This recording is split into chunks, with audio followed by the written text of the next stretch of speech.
deserts, the driest places on Earth, covering more than a fifth of all the world's landmass, as dangerous to life as the highest peak or the coldest glacier. But in these harsh and barren wastelands, nature endures. The people have lived in the desert since the beginning of time.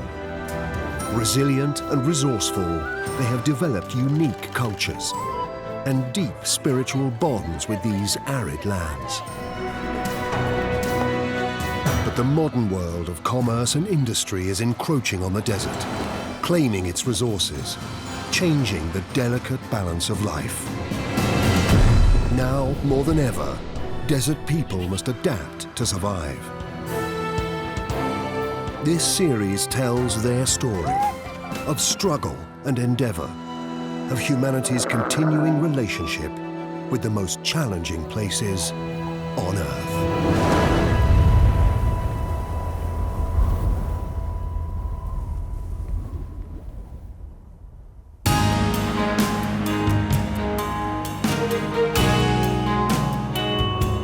One of the most barren and breathtaking landscapes on Earth.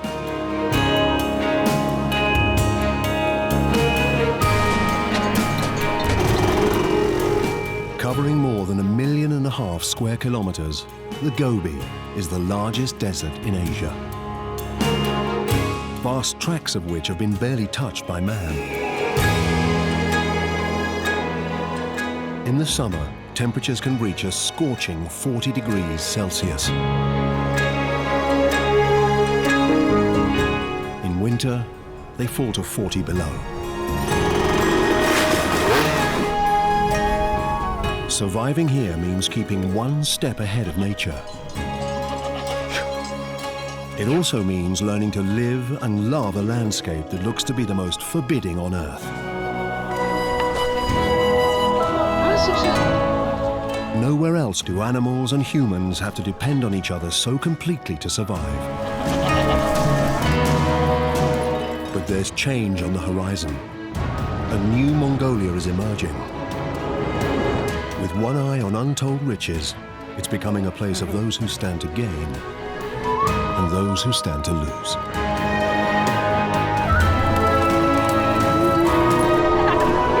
This is the Gobi, as it may never be seen again.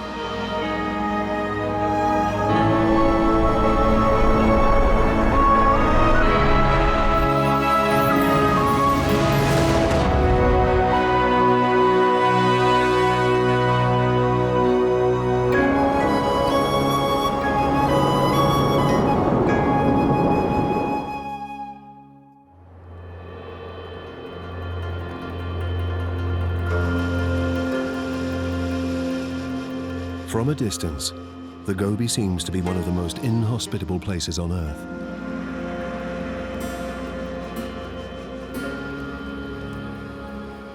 But if you look behind the dunes and into the valleys, the Gobi is home to nomadic farmers who, like their forefathers, have farmed the desert for nearly 10,000 years.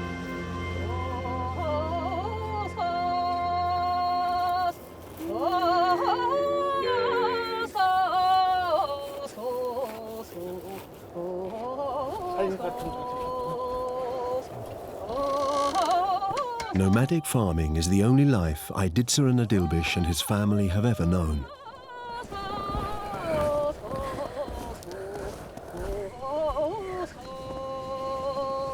They know that the key to surviving in the desert is to keep working and keep moving, taking their animals with them.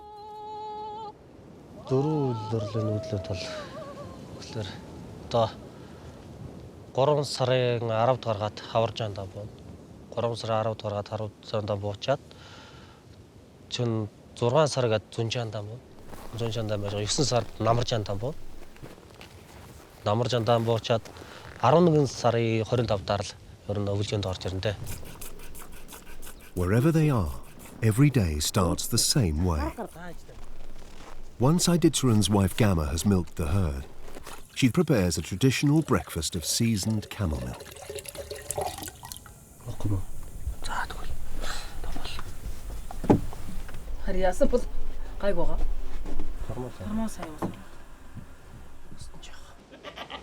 The family also keeps goats and sheep for wool and meat.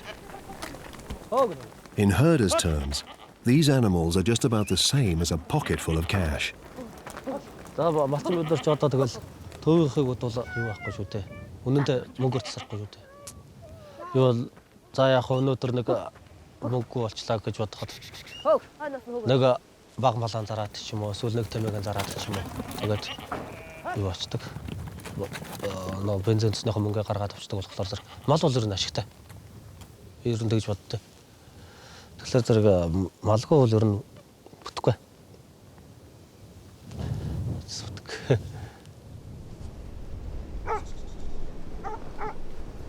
Just as nomadic families have developed a unique way of life, they've also developed special ways of communing with their creatures.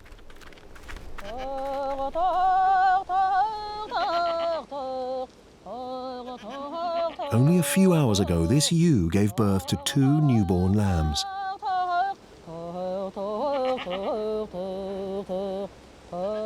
Iditsran's family believe this ancient form of singing will stimulate spiritual and physical healing and encourage the lambs to suckle.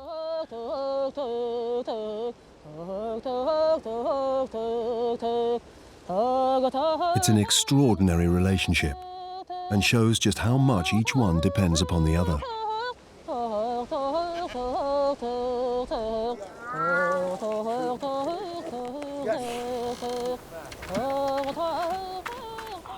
But the family's dependence is heaviest on the most powerful animal they keep. The camel is the only means the farmers have to move their families and homes across the desert. No matter how harsh the weather, the camel always gets them to where they need to be. Keeping the herd healthy is key to the survival of Iditsran and his family. Sometimes they must leave the animals for days in the search for water.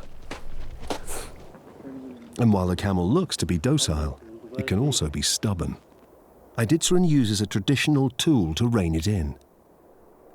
And today, the youngest in the herd must undergo a painful rite of passage.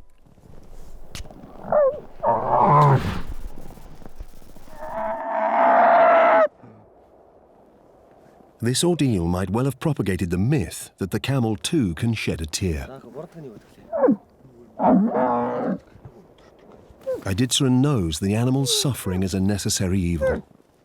Without the nosepin, he would struggle to lead the herd to the very water source that keeps them alive.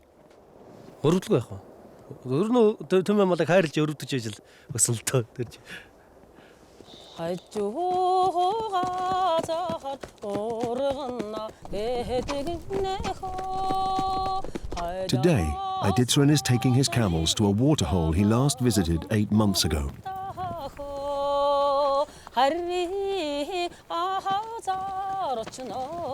The camel has an inbuilt early warning system for when it's thirsty. The first sign of dehydration is when its humps become floppy.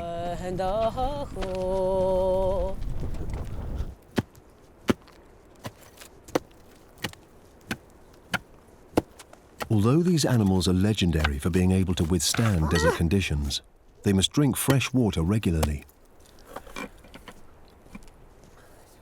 And in winter, they depend on Iditsran to find it.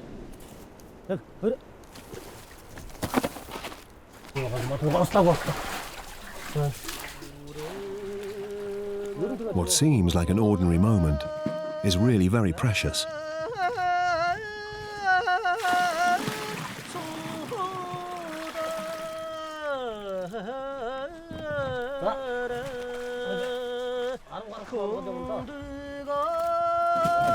Iditsran has made sure that his beloved camels will survive, at least for the next 10 days. It means peace of mind for the whole family.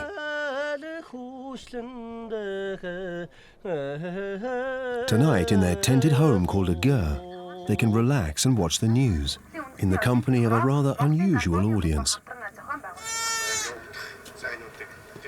But there's one family member who's absent.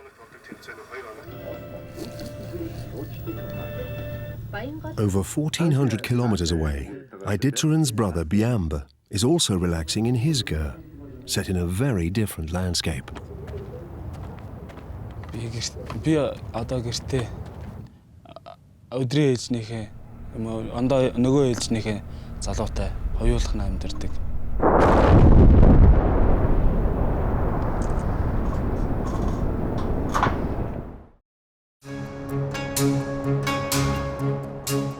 Biamba is one of an increasing number of young Mongolian men who've chosen to turn their back on herding and embrace the life of a miner. Mongolia is being rocked by the biggest resource boom ever seen. And its epicenter is here, 80 kilometers north of the Chinese border at Oyu Tolgoi, where mining giant Rio Tinto is building what's predicted to become the third largest gold and copper mine in the world.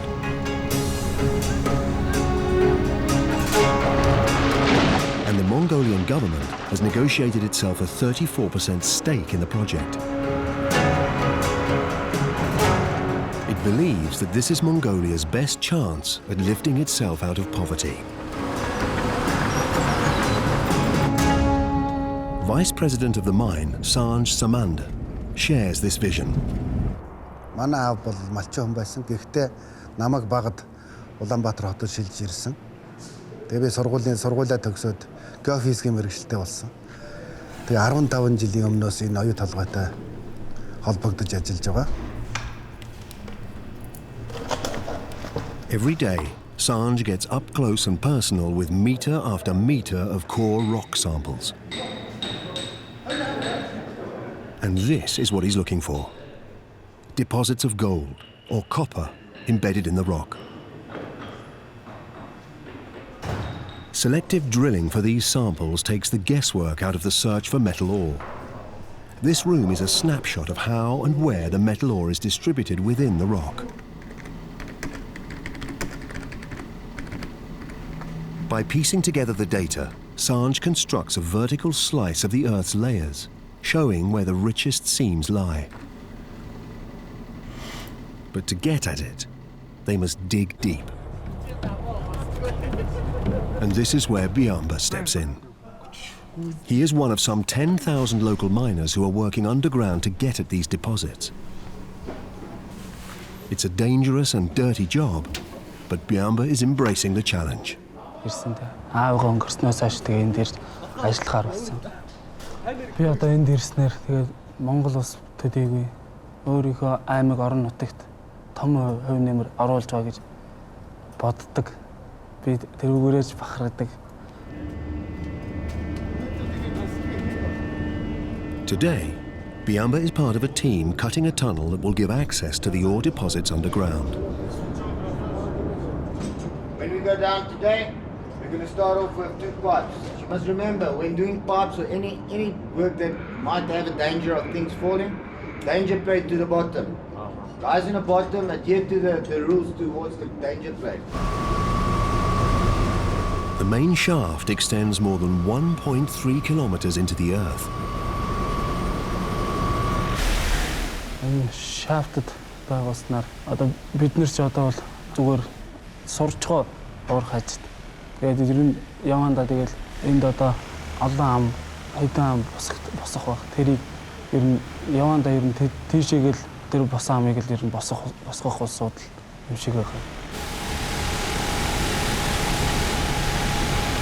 Once the shaft is made safe, the rock will be blasted to expose the ore and mineral-rich debris that's transported to the surface.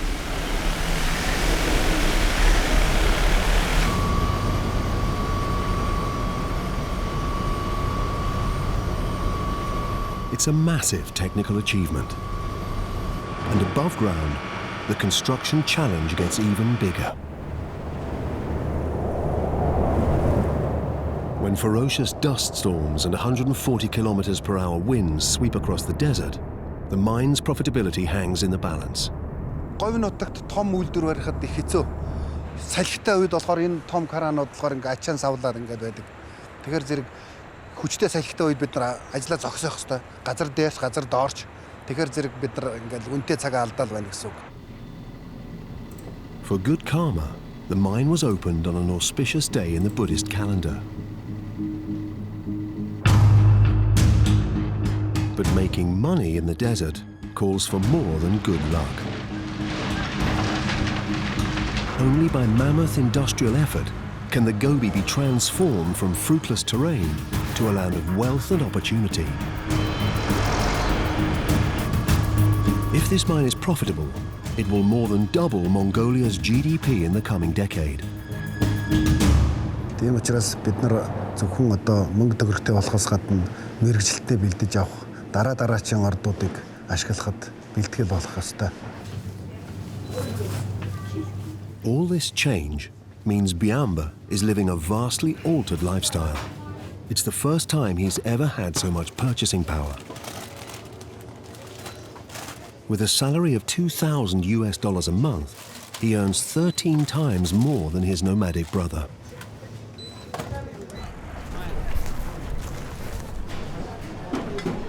He no longer lives on a diet of goat meat.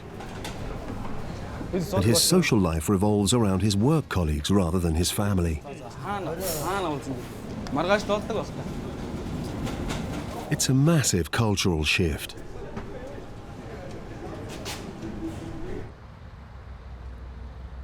To soften the blow, the company houses its workers in traditional tented accommodation. But life inside hardly feels like home. Ээлж солигдоод ирэхээр энэгээр дандаа манай ажлын улсууд амьдардаг. 28 хоног ажиллаад 14 хоног амардаг. 14 хоног амрахтаа ер нь гэртээ байж ахыдаа нэг очиж нэг 4-5 хоног гадаа тэнгэр муухай энтрээл ер нь хүний сэтгэл ч хувирдаг ш. Тэрэн шиг тэнгэр эвгүй үед гэрээ санана. What's happening here in the Gobi is indicative of what's happening all over Mongolia. It's predicted that by 2020, Mongolia's GDP will be 5 times the amount it is today. Increasingly, people are turning away from traditional desert life.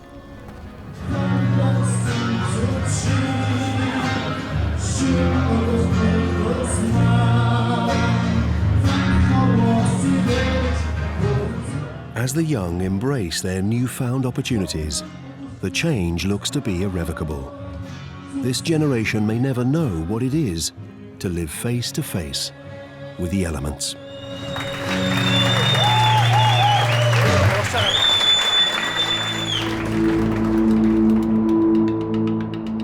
Nowhere is this social transformation brought about by mining more evident than in the capital, Ulaanbaatar.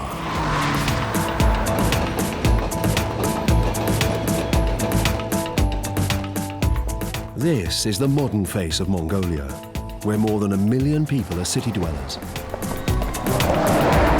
Most who live here are enjoying a level of prosperity that just a few years ago would have been unimaginable.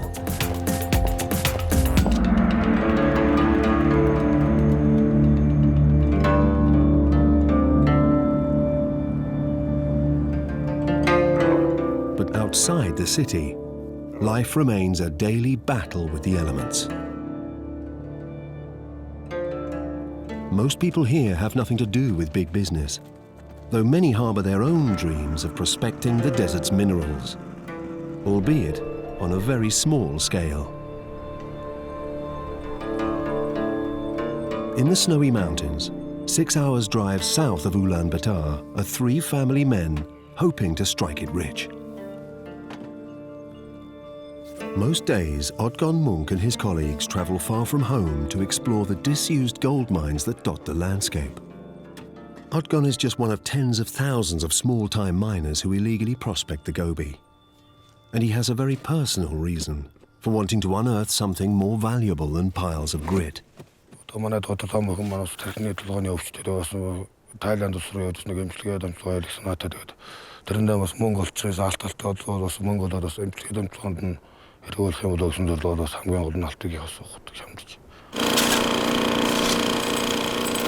Every day it's the same routine. setting up their poultry equipment for hours of sifting dirt in the hope of finding something that sparkles. The day's work goes from dawn to dusk. Уугаалт ингээд гарддаг. Тэгэл юусэн хийцүү бидний шиг бензин цоо шатна, тийм ээ. Тэгээд амтрахаар ингээл машинаараа гэр игээл. Тэгэл галттай үйдэн галттай галгүй үйдэн галгүй л ажиллагаа. Even in heavy snow, all the holes are dug by hand. While one man shovels the dirt, the others use metal detectors in a desperate search to pinpoint any grains of gold. If they fail to find anything, there's one last-ditch rummage by hand before they admit defeat and strike the next plot of earth. Баян голдоод идэг ч юм биш л дээ. Хүн одоо 2 м газар ухчил байна байдгүй. 4 м газар ухчил байна байдгүй.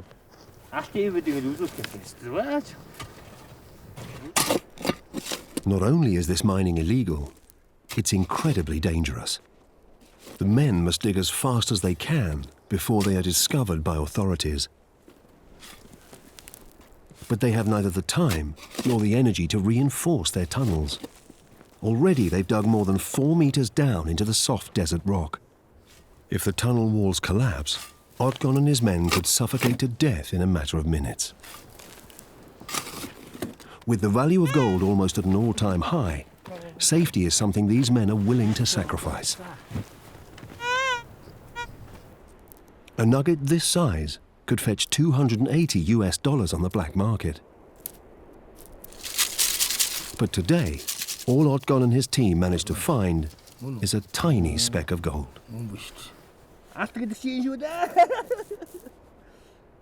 Тэрнээс 30 зүггүй нэг бид нэг баяж хагцаар ингээд байгаа юм бол нэг ч байхгүй. Otgon lives in hope that one day his luck will change.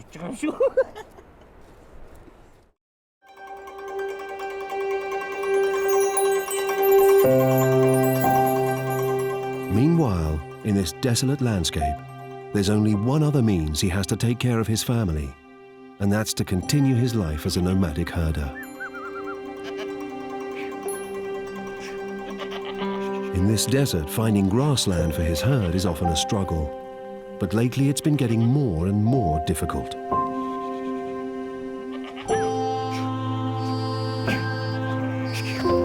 Otgon's plan to make enough money to send his daughter offshore for medical treatment is looking increasingly unlikely. These days he has to travel much further in search of pasture, as it seems like the elements are conspiring against him. Сүүлийн манай энэ 2000 оноос хойш л өнөөс үхий байсалтай ер нь ган зодтой. Тэгээд зундаа бараа орохгүй өвөлдөн цаас их өнөө тэгээд 2000 оны зодноос хойш тэгээд ер нь үхий байсаар бол.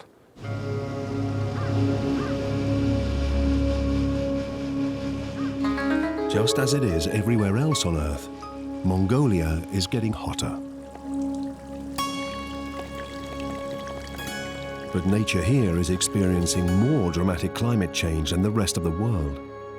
In some places, temperatures have risen more than 2 degrees Celsius in just 65 years.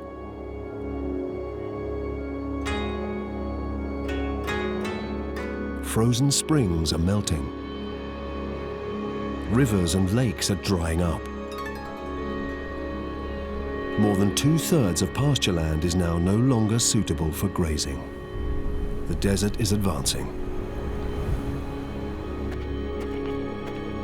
In every corner of the Gobi, humans, plants and animals are facing the dire consequences of climate change.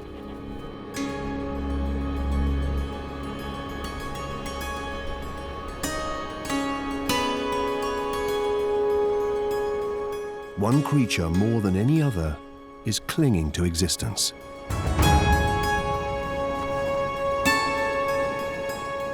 The elusive snow leopard. A solitary, graceful hunter, skilled at traversing rugged, steep terrain. The snow leopard hides out in the icy mountains of Central Asia and the Himalayas.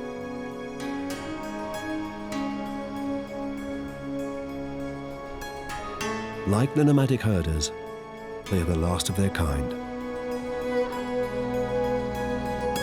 Here in the South Gobi, there are fewer than 1,000 snow leopards left in the wild. Yet incredibly, they are still being voraciously hunted by their one and only predator.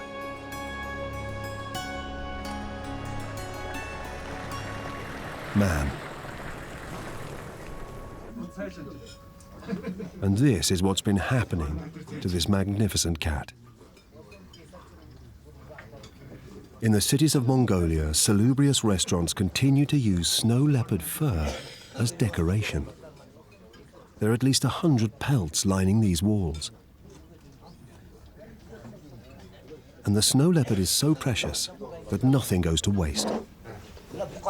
Once the pelts have been harvested, their skeletons are sold for traditional Chinese medicine and can be worth $200 each. Today, snow leopard numbers are in steep decline.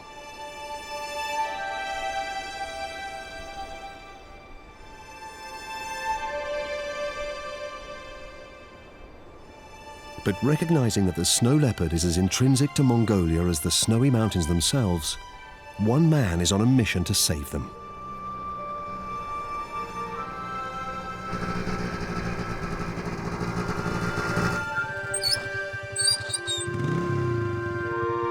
As a biologist working with the Snow Leopard Trust, Sunbe Tumasuk is one of the few people on the planet who's had a close encounter with the big cat. On a scientific field trip, his team trapped the creature for tagging.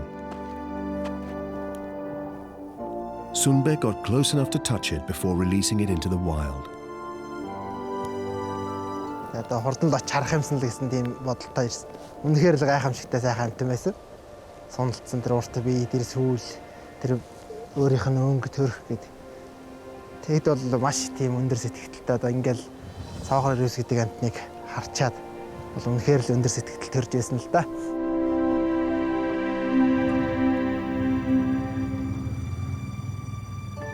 Sunbe spends most of his time traveling vast distances talking to herders who share the same inhospitable terrain as the prowling snow leopards.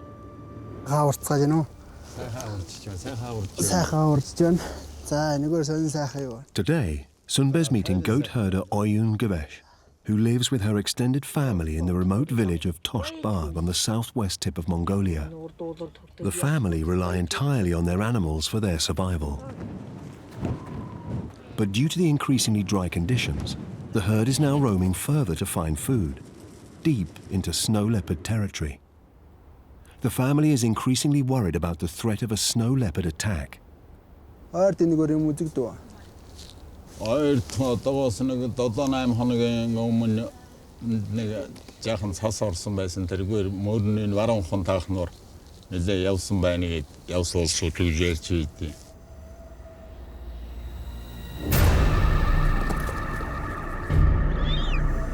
Suddenly, there's a sound outside that almost certainly spells trouble. The cry of a goat in distress. All week, there have been rumors of a big cat prowling the area, and even grandmother scans the horizon for some clues as to what has caused the commotion.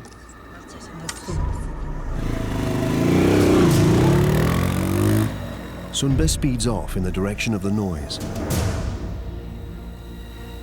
while Oyun takes a shortcut over a small ridge to the west. Within minutes, she finds a clue that stops her dead in her tracks. The unmistakable evidence of an attack.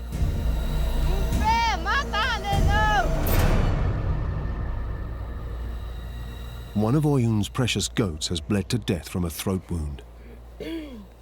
Nobody is sure whether this is the work of a snow leopard or a hungry pack of wolves.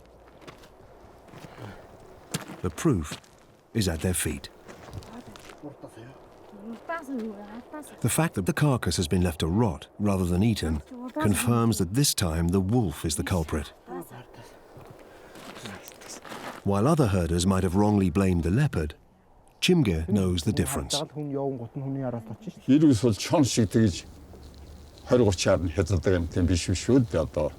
бараг одоо өөрийнхөө хэрэгцээгээр тэг аваа явуулж байдаг учраас би бол 99-ээс араатан гэж би боддог. Either way, the outcome for Oyun and her family is the same. A dead goat is a painful economic blow. The carcass is inedible due to poisonous wolf saliva. There's only one thing left to do: comb its wool to sell at the market.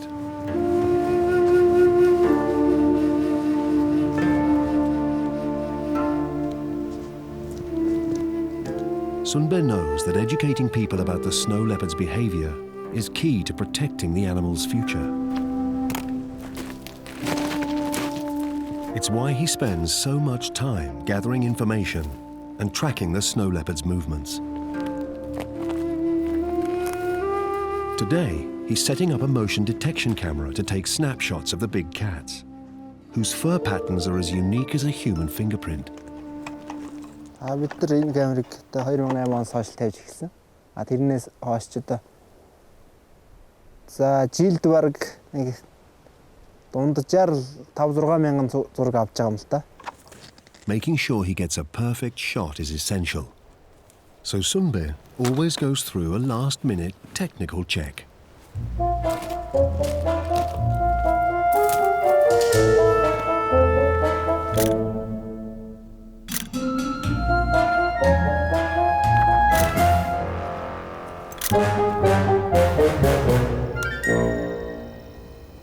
While the camera captures the cat's stealthy movements, Sunbe returns to his office to examine GPS data from tracking collars fitted to 6 leopards as part of a 15-year study of the South Gobi Desert.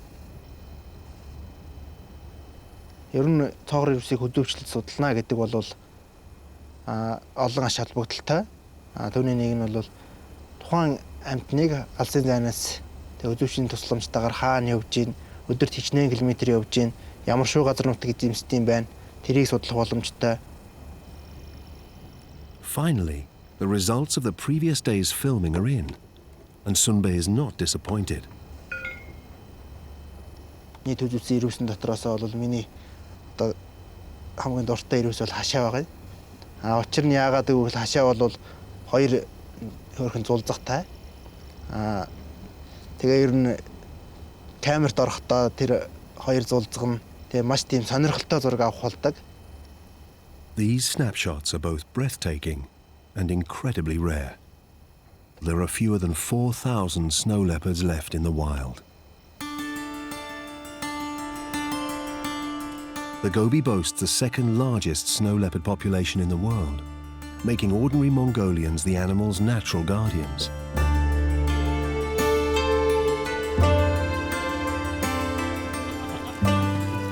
But it's hard persuading locals to protect the animals when they themselves have been victims of an attack. While snow leopards are often wrongly blamed for livestock deaths, there are occasions when the big cats do wreak havoc. Today, Sunbe is visiting one couple whose herd of goats only recently suffered a deadly nighttime visit. Sunbe knows that quizzing a witness to an attack can provide deep insights into the leopard's hunting prowess. For a beast so rarely seen by humans, every shred of information about the snow leopard's behavior is priceless. Хашаандөгөр хараагаад 2-3 өрөөд. За. Тэгээ дараа нэрээ бас 2 өрөөд. Нийлээд 5. Нийлээд 5 бас.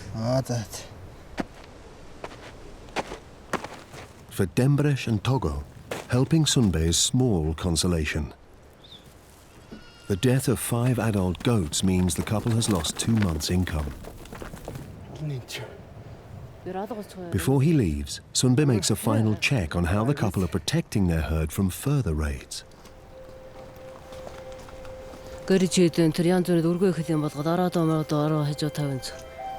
Нэг сураад 2 нь ирээд их юм. Мөрөөрөө.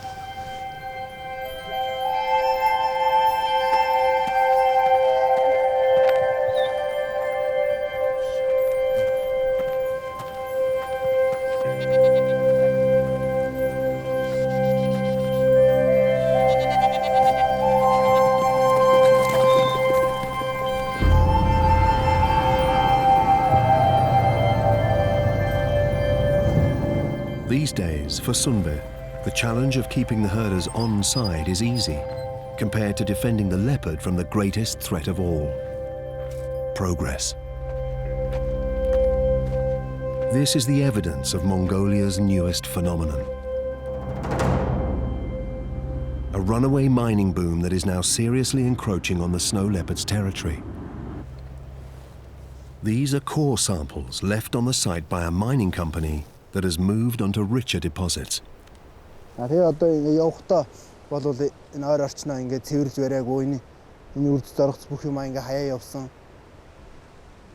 With a rapid increase in mining companies flocking to the desert to exploit its underground wealth, the Mongolian government is eager to cash in on the gold rush while it lasts. It's issued dozens of mining licenses across Sunbe's study site.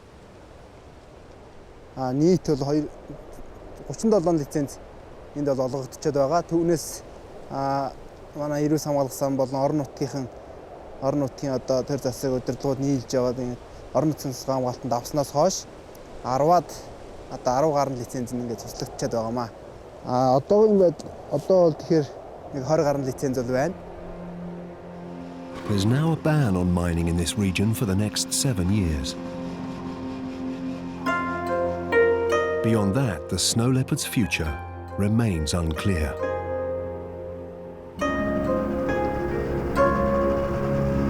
Sunbe's discovery serves as a sharp reminder of the colossal challenges Mongolia must overcome to save this beautiful cat from disappearing forever.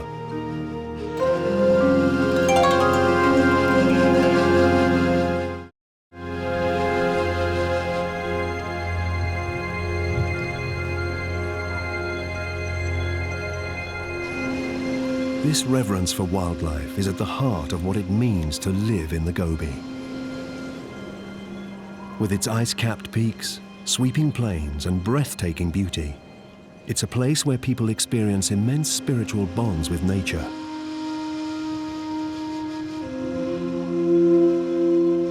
One that they nurture from a very young age. 13-year-old Sen Dayush has always had a powerful mystical calling. He lives with his family on the edge of the desert in the South Gobi capital of Dalanzgad.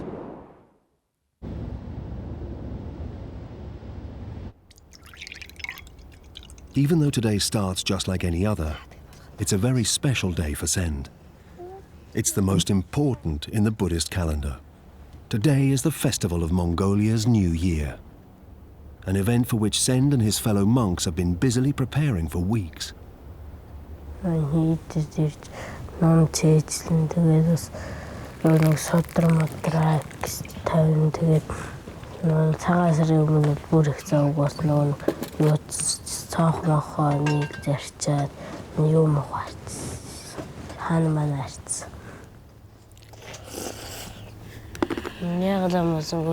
Ятар завсан тусал чунд буюу үлдэхийн тулд тэгээд өөрийгөө нөгөө гэгээр үлдэж өөрийгөө сайн болгохын тулд Ислам болсон. Sen's lifelong calling to become a Buddhist monk was signaled at the moment of his birth. Манай ээж л яг манай ээж би хүүхдээ гарах яг энийг төрүүлээд манай ээж хэвтээс дөрөв байсан. Тэгээ энийг төрүүлээд гараад ирсэн манай хүүхэд нөхөөхөө уйлдаг штэ. Тэгтэл ямар сонио сэрхээ юм унзад хоолойтой унзад лам гэлээд штэ. Тийм хоолойтой хүүхдээ гэлээ. Тэгсэн би бас тэгээ тухайн үедээ бас би тэгшээжсэн юм байна яасан.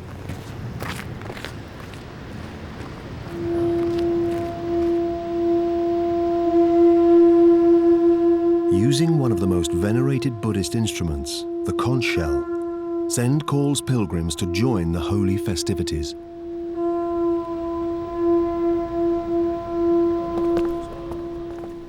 And they arrive in droves. This is the one day of the year when praying matters most, because every single prayer has the potential to multiply.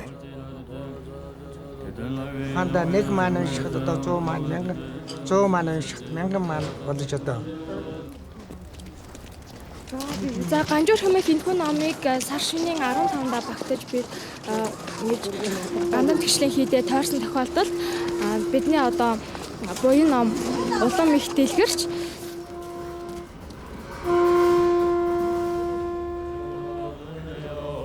Inside the temple, there are 14 lamas leading the religious ceremony. But this is just a fraction of the hordes of monks who would have lived here generations ago. For much of the 20th century, Mongolia was caught between two squabbling superpowers, China and Russia. Buddhism in Mongolia has a dark past.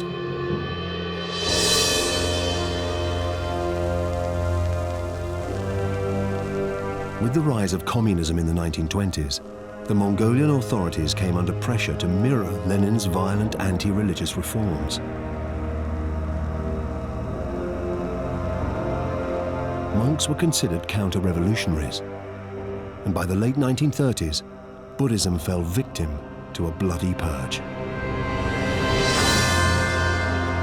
Up to 30,000 monks were killed, and 70,000 more exiled or jailed.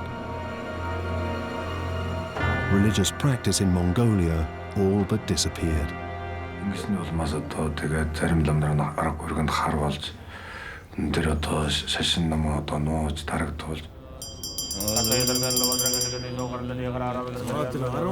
But with the collapse of the Soviet Union in 1991, everything changed. Now there's a big religious revival underway in the Gobi.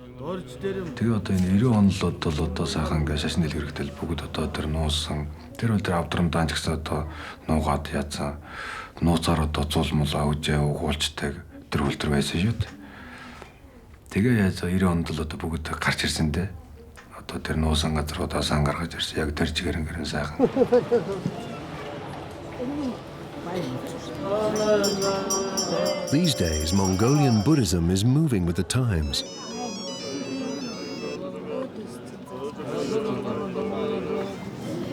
Buddhists are embracing modernity, and the religion is flourishing.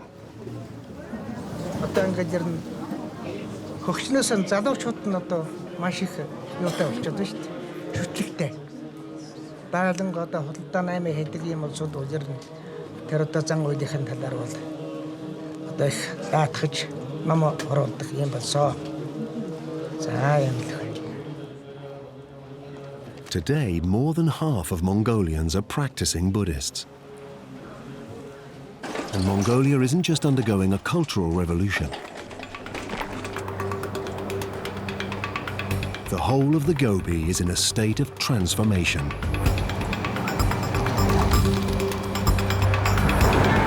Urbanization is gathering pace, and people are abandoning their rural ways in the hope of a better life in the cities.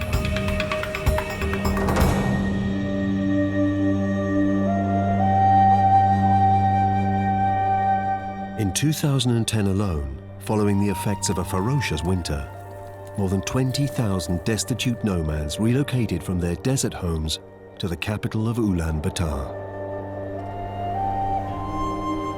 But in deserting the land, people are also breaking the bonds that have enabled them to survive in this desert for so long. And if the trend continues, there is one creature who stands to lose everything.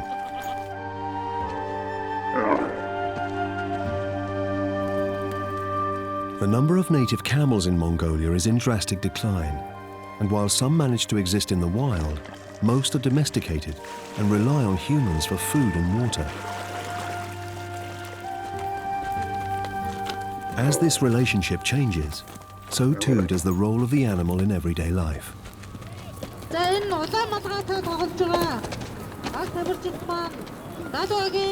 Today, many of Gobi's camels are more show ponies than workhorses.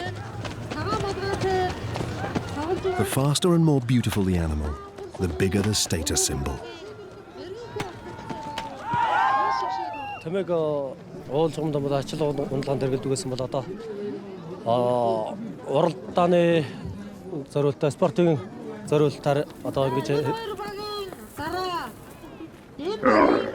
And And this is where the proudest owners come to show off their magnificent beasts.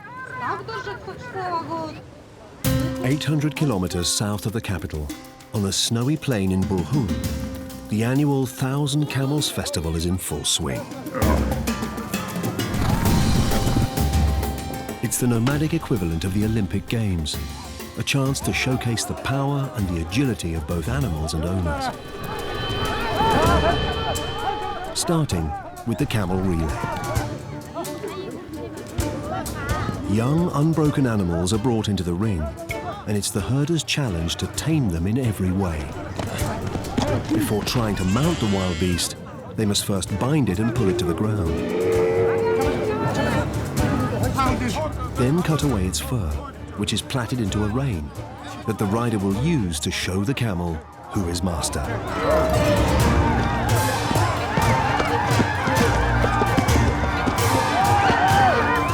The risk of being thrown and trampled is very real. The ultimate skill is one of final domination, saddling the beast with a packed-down traditional gur and hay for the winter. It's a real spectator sport, and everybody has an opinion.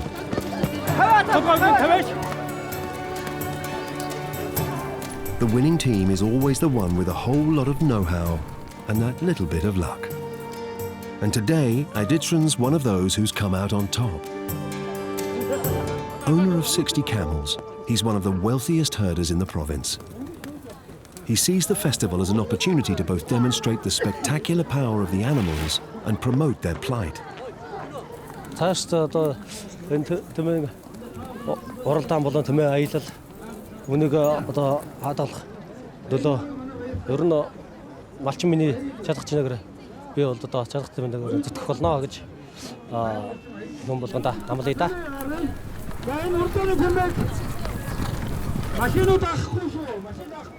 But like all the men here today, he has one big event on his mind. The 30-kilometer dash. The winner of this mad camel race across the snowy desert will steal the most coveted festival prize.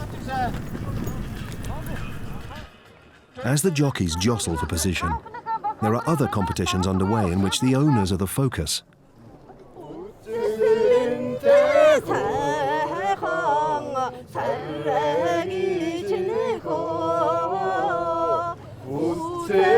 Nomads are fiercely proud, so couples dress extravagantly in an effort to become this year's best-looking camel-owning duo.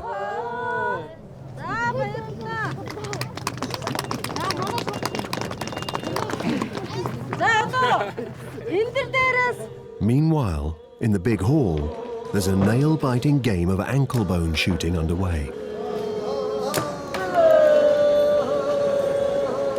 In this ancient take on tiddlywinks, contestants flick animal bones towards a target 10 meters away. The spectators have a curious way of expressing their support, a unified chant that gets louder and higher the better the performance.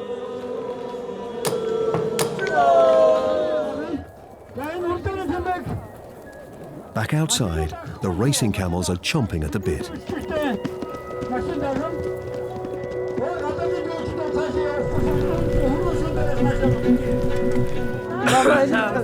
As the seconds count down, an eager bunch of herders huddle to wager their hard-earned cash on what is, probably, their one and only bet of the year.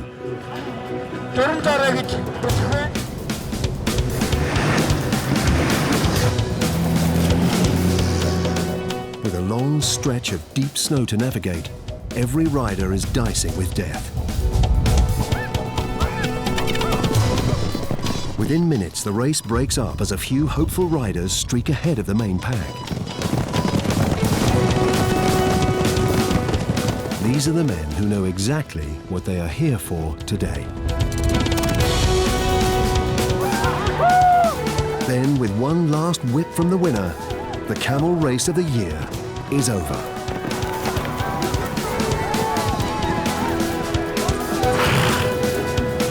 Some racers are disappointed. Энэ уралдаан зүүнтэй 2 тэмээ гаргасан. 2 тэмээ явуулсан. Тэгээд эхлээ гараад уулна гайгүй явж байгаа. Тэгээ нэг нь эхний эдний ментор явж байгаа. Нэг нь хадуураад тэмээ дагаж хадуураад. Тэгээ бас жоо хатууд хамартаад хүүхэд нь жоохон дийлээгөө тэгээд хадуур явцсан. But where was Iditsarin in the order of things? Энэ шард дөрөвдөг шат байгаа одоо миний. Миний тарам сая төрүүлж явж байгаад одоо эндээс 500 метрийн зайтай бас жоохон суучлаа. Жоохон сэтгэл жоохон дондор л байна. Гэтэ яхаа дараа жил. The race winner gets a brand new motorbike. The irony seemingly lost.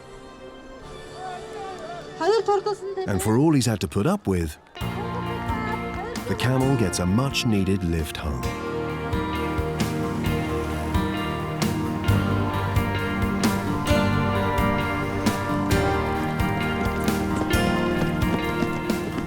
Another festival has come to an end and people return to their lives.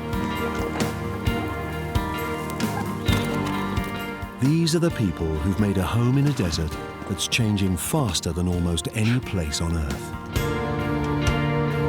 Mongolia's first ever mining boom is gripping the nation. It carries promise of new future, but is cutting deep into the landscape. It's an unprecedented push for progress, with winners and losers. Standards of living are being transformed. Urban growth is advancing at breakneck speed, but all at the cost of an ancient way of life. Today, the destiny of the Gobi lies within the heart of its people. In the face of immense physical challenges, hope springs eternal. Even in the most untouched parts of the desert, resilience is strong. By holding fast to their faith, perhaps the desert dwellers have the power to preserve the spellbinding beauty that is the Gobi.